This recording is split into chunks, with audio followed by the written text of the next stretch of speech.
आज हम एक बहुत ही अच्छे टॉपिक की बात करने जा रहे हैं जो कि प्रकृति में पाया जाता है और कम्युनिटी इकोलॉजी से संबंधित है। और इसमें आप देखेंगे किस प्रकार से पादपों का प्रादुर्भाव या आप कह लीजिए किस तरह से कम्युनिटी सेट होती है। इकोलॉजिकल सक्सेशन जो एक बहुत ही इंटरेस्टिंग टॉपिक है। इस पर निश्चित रूप से क्वेश्चन पूछे जाते हैं या तो आपसे मल्टीपल चॉइस में, लेकिन ज़्यादातर इसमें जो ऐसे टाइप क्वेश्चंस हैं वो पूछे जा सकते हैं आपसे। डेफिनेशन सक्सेशन की पूछी जा सकती है, कितने प्रकार का होता है, यानी शॉर्ट नोट और लेंदी क्वेश्चन दोनों प्रकार से ये आता है। बहुत इम्पॉर्टेंट है टॉपिक। इकोलॉजिकल सक्सेशन अर्थात पारिस्थितिकीय अनुक्रमण, ये एक ऐसा प्रोसेस है जो कि बताता है कि प्रकृति में जो समुदाय होते हैं, पादप समुदाय विशेष रूप से, वो कभी भी स्थायी नहीं होते। यानी वेजिटेशन जो होती है is a dynamic and an ever changing complex. जो वेजिटेशन है वो हमेशा बदलती रहती है और जैसे जैसे ये बढ़ती है, as it develops the same area become successively occupied by different plant communities. जैसे जैसे बढ़ते हैं पौधे उस तरह से एक नई कम्युनिटी बनती चली जाती है। And this process is actually known as plant succession. Succession यानी सक्सेसिव स्टेजेस जिसमें आए, ऑर्डरली स्टेजेस जिसमें आती हैं। और ये जो एक तरह का बनना है पादप समुदाय का, ये वातावरण में परिवर्तन के कारण बदलता है और उसी के कारण ये एस्टेब्लिश होता है, स्टेबल होता है। अर्थात वातावरण जो होता है वो प्रकृति के साथ में, या जो पादप होते हैं वो वातावरण के साथ में एक संतुलन स्थापित करके चलते हैं। अगर वातावरण उनके अनुकूल नहीं है तो वो वेजिटेशन खत्म हो जाती है, फिर से वातावरण जिस प्रकार का होता है उस प्रकार की वनस्पति वहाँ पर आने लग जाती है। तो ये एक प्रकार का, देखिए, जब हम ह्यूमन बीइंग्स जो सबसे इंटेलिजेंट स्पीशी मानी जाती है एनिमल्स की, वो इतना ध्यान नहीं रख पाते, लेकिन नेचर जो होता है वो प्लांट्स को किस प्रकार से साथ लेके चलता है और प्लांट्स किस तरह से नेचर के साथ चलते हैं। इकोलॉजी एक्चुअली क्या है? It's a balance. बायोटिक और एबायोटिक फैक्टर्स जो हैं साथ में, उनको हमें बिल्कुल बराबर करके चलना है, एक संतुलन रख के चलना है। ऐसा नहीं हो कि कहीं बायोटिक जो फैक्टर्स हैं वो बहुत ज़्यादा हावी हो जाएं। तो प्लांट्स जो होते हैं उनको नेचर अपने आप खुद अब उसमें कंट्रोल में रखता है, और यही जो कंट्रोल है एक प्रकार का उसका, वही सक्सेशन को लीड करता है। तो अगर हम कहें कि क्या सक्सेशन की परिभाषा होनी चाहिए, तो कई परिभाषा दी हुई हैं। ऑडम ने दी है, क्लीमेंट्स ने दी है, साथ ही सैलिसबरी ने दी है। आप अलग अलग बात वही कह रहे हैं, लेकिन कुछ शब्दों का हेरफेर है। जैसे आप सिंपल अगर एक डेफिनेशन कहना चाहें, the gradual replacement of one type of plant community. Gradual replacement of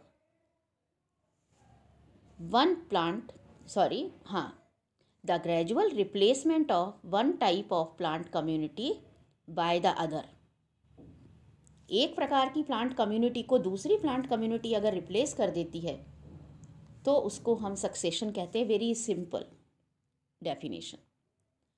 अगर आपको और किसी की याद भी नहीं रहे तो आप सीधी सी याद रखिए, सक्सेशन क्या है, अनुक्रमण क्या है। प्लांट सक्सेशन कह लीजिए या इकोलॉजिकल सक्सेशन कह लीजिए, इसमें ग्रेजुअल का मतलब ऑर्डरली, धीरे धीरे, ऐसे नहीं कि एक साथ सारे पादप हट गए और उसकी जगह दूसरे आ गए। ग्रेजुअल वर्ड जो है वो की वर्ड है यहाँ पर। जब भी डेफिनेशन आप लिखें, हर डेफिनेशन के कुछ कीवर्ड्स होते हैं। कई बार बच्चों को ये लगता है हमने भी वही डेफिनेशन लिखी थी जो हमारी सहेली ने लिखी, हमारे साथी ने लिखी, हमें नंबर कम क्यों मिले। तो जब भी आप डेफिनेशन को याद रखें, उसके साथ में आप इधर उधर ना करें। कुछ चीज़ें अपनी भाषा में ज़रूर उसे लिखने की कोशिश करें, लेकिन उसके जो कीवर्ड्स हैं उन्हें आप वहीं रखें। So what is plant succession और ecological succession? The gradual replacement of one type of plant community by the other is known as plant succession. If we talk about the definition given by E.P. Odum, he said that plant succession is an orderly process of community change. ऑडम ने कहा that plant succession is an orderly change या orderly process है of community change. समुदाय, देखिए हम समुदाय पारिस्थितिकी पढ़ रहे थे, उसी में एक टॉपिक है ये सक्सेशन, कि जो समुदाय होते हैं उनको बदलने का जो एक क्रमिक रूप से जो एक प्रक्रिया है उस किसमें, एक यूनिट एरिया में, उसको हम बोलते हैं सक्सेशन। अगर हम उसकी क्लीमेंट्स की डेफिनेशन को देखना चाहें तो वो कहते हैं that succession is a natural process by which the same locality becomes successively colonized by different group of communities. Clements के अनुसार क्या है अनुक्रमण, ये एक ऐसी प्राकृतिक प्रक्रिया है जिसमें कि जो सेम लोकेलिटी है, जहाँ पर पौधे पहले मौजूद थे, वो धीरे धीरे सक्सेसिवली दूसरे प्रकार के ग्रुप ऑफ कम्युनिटीज से कॉलोनाइज हो जाते हैं, या वहाँ पर वो दूसरों को जगह दे देते हैं और खुद हटते चले जाते हैं। इसको हम सक्सेशन कहते हैं। और we can call it succession as a complex universal process. What is succession? Succession is a complex universal process which begins, develop and finally stabilized at the climax stage। क्या है सक्सेशन? एक बहुत ही जटिल प्रकार का एक यूनिवर्सल एक process है, एक बहुत ही प्रक्रिया है जो कि पाई जाती है विश्व में, विच बिगिंस, जो कि शुरू होती है, उसमें विकास होता है और फाइनली वो क्लाइमैक्स स्टेज पर यानी चरम स्थिति में पहुंच जाती है। अब ये चरम स्थिति क्या है? आपसे पूछा जा सकता है डेफिनेशन, क्लाइमैक्स वेजिटेशन या क्लाइमैक्स स्टेज क्या होती है? So climax stage is the final mature self maintaining and self reproducing stage of vegetational development in a climatic unit. Climax क्या है? ये एक प्रकार की जो कि परिपक्व हो चुकी है, खुद के द्वारा मेंटेन्ड है, सेल्फ रिप्रोडक्शन उसमें मौजूद है और वेजिटेशनल डेवलपमेंट वहाँ मौजूद है। किसमें? एक क्लाइमेटिक यूनिट में। अर्थात एक जगह पर जिस प्रकार की क्लाइमेट मौजूद है वहाँ पर जो वेजिटेशन पाई जाती है, जो कि उगती है, बड़ी होती है, यानी begins, develop and reach at the climax stage, उसको हम बोलते हैं क्लाइमैक्स स्टेज। फाइनली जो फाइनल मैच्योर स्टेज है उसको हम क्लाइमैक्स स्टेज कहते हैं in short. So what is climax? Climax is the final mature self maintaining self reproducing stage. ये आप तीनों वर्ड्स अगर साथ में कहते हैं तो फुल डेफिनेशन इसमें हो जाती है। So how can you define climax?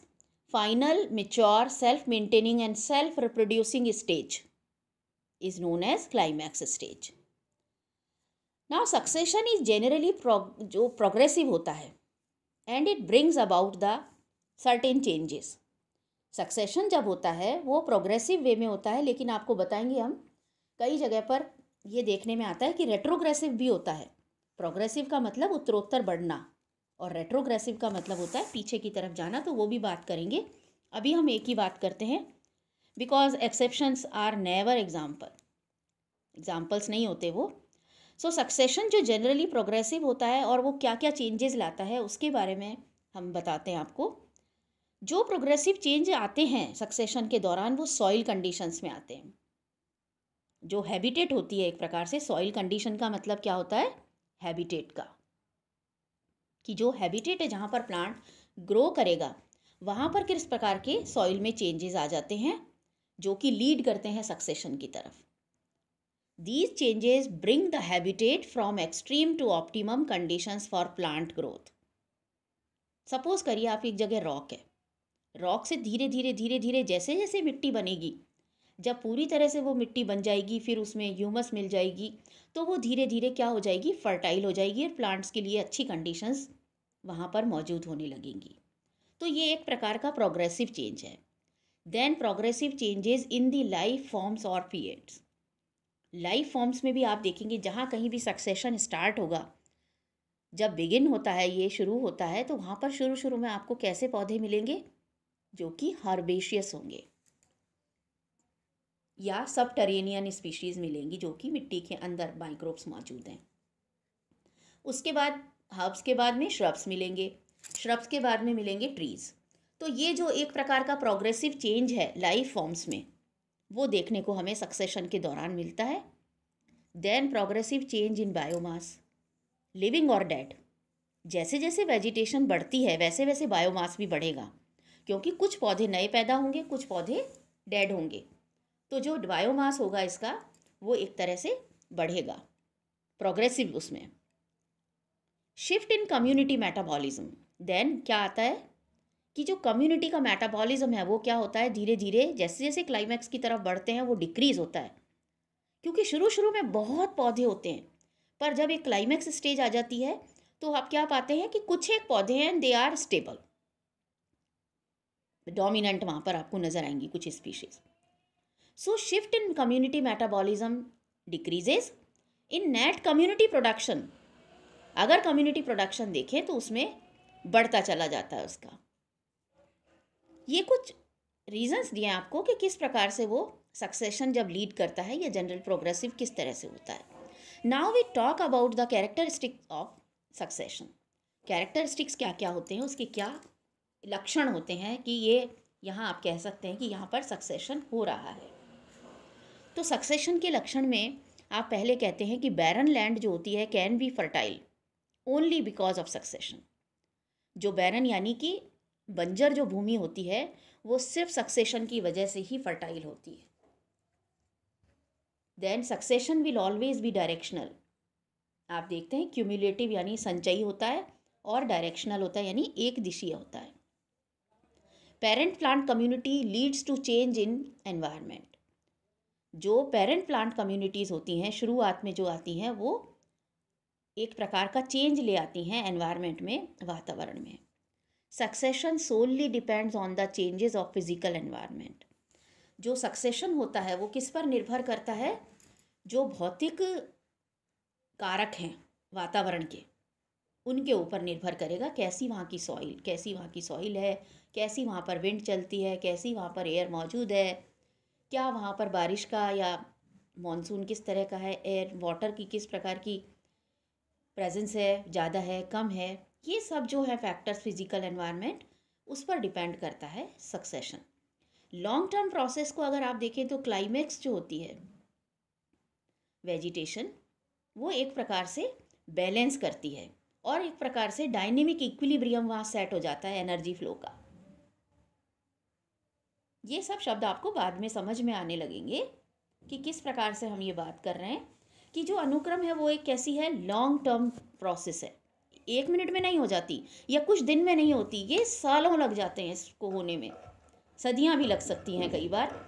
तो इसका जो लास्ट जो स्टेज है दैट इज़ क्लाइमैक्स स्टेज, तो उसमें क्या होता है, बायोमास बहुत ज़्यादा होता है, तो वहाँ पर साथ ही कुछ इस प्रकार के माइक्रोब्स की क्रिया होती है, जलवायु के साथ वो एक प्रकार का डायनेमिक इक्विलिब्रियम बना के रखते हैं। तो जो पर यूनिट आप कह लीजिए जो एनर्जी फ्लो होता है उसको भी वो संतुलित और नियमित करते हुए चलते हैं।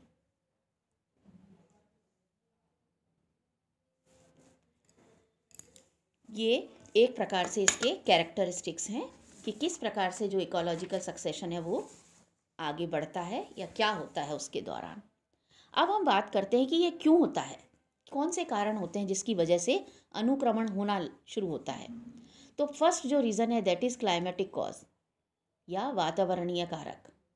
A fluctuating climate may initiate the process of succession in a habitat.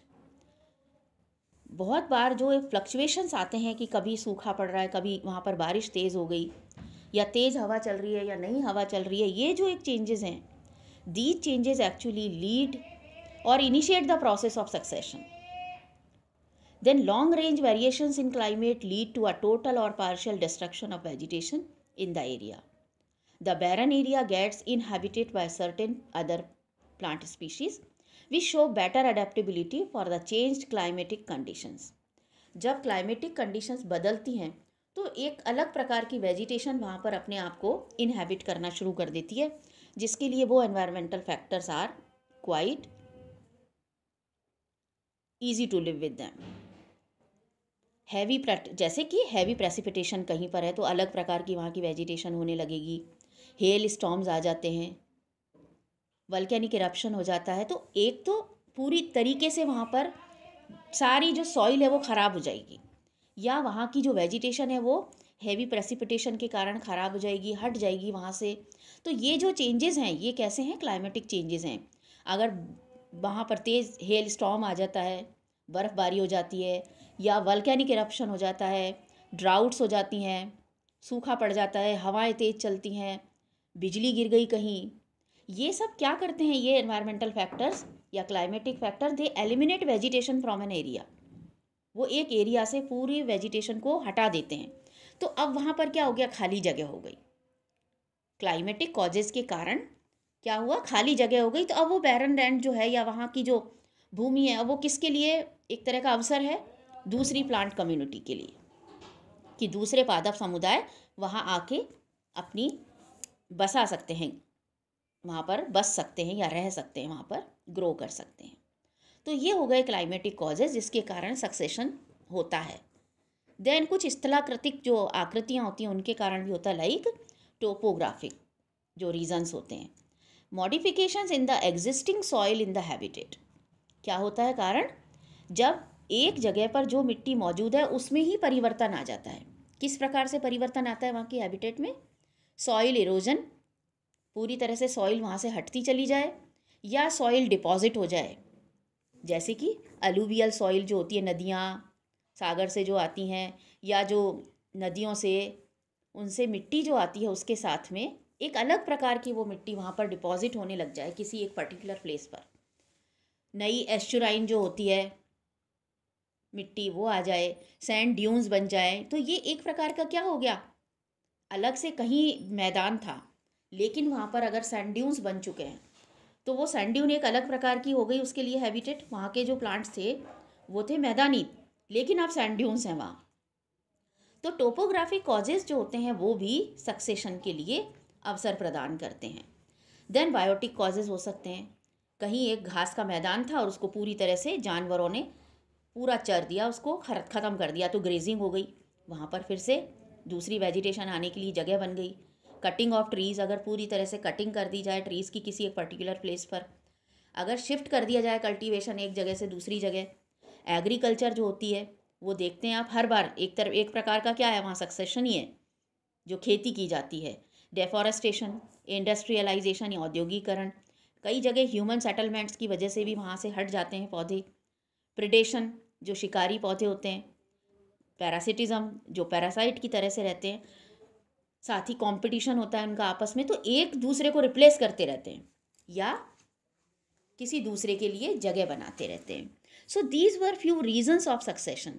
लेकिन कुछ बुक्स में अलग अलग तरीके के कि आपको मतलब अलग टॉपिक के हिसाब से अलग टाइटल दे करके आपको बता रखें, तो आप उन्हें भी पढ़ सकते हैं। जैसे एक बुक में है आपके, that according to Clements and Weaver and Clement, जो उन्होंने इस पर पढ़ाई की थी, उन्होंने रिसर्च की और उन्होंने बताया कि रीजंस क्या क्या हो सकते हैं सक्सेशन के। देखिए, इनिशिएटिंग रीजंस, इसेसिस एंड स्टेबल और क्लाइमैक्स रीजंस, ये इस तरह से उन्होंने अलग अलग उसमें दिए। बात वही है, हम वही बात कह रहे हैं। इनिशिएटिंग रीजंस में हम कह रहे हैं वल्केनिक इरप्शन वगैरह हो जाता है तो शुरू हो सकती है वहाँ पर। एस्टैब्लिशमेंट जो होता है कंटिन्यूइंग एक प्रकार का रीज़न होता है, एक हटती है एक लग जाती है, वहाँ पर वेजिटेशन या कम्युनिटी ग्रो कर जाती है। लास्ट में स्टेबल और क्लाइमैक्स जो होते हैं, क्लाइमैक्स पहुँचने के बाद नेचुरली वहाँ पर एक प्रकार का खाने को लेकर के एक सी जो प्रजातियाँ होंगी उनका खाना पीना जो भी उनकी आवश्यकताएं होंगी वो एक सी होगी, तो डेफिनेटली उनमें आपस में कंपटीशन होगा और कंपटीशन होकर के वो वहाँ की पूरी तरीके से हट जाएगी वो कम्युनिटी। अब काइंड्स ऑफ सक्सेशन, कितने प्रकार के सक्सेशन जो है वो कितने प्रकार के हो सकते हैं अगर हम उनकी बात करें तो देखिए, प्राइमरी सक्सेशन हो सकता है, सेकेंडरी सक्सेशन हो सकता है। बेसिकली हम दो प्रकार के सक्सेशन की बात करते हैं, लेकिन कुछ बुक्स में आपके अलग अलग आधारों पर भी दिया हुआ है, तो वो भी हम इंक्लूड करते हुए चलेंगे। सो प्राइमरी सक्सेशन क्या होता है? When the succession starts on the extreme bare area on which there was no previous existence of vegetation, and secondary starts on the secondary base area or bare area which was once occupied by original vegetation and then which disappeared due to action of some external forces as sudden changes in climate, and then another species और अनादर community inhabited there. Next उसमें lecture में हम इसको और elaborate करके आपको बताएंगे।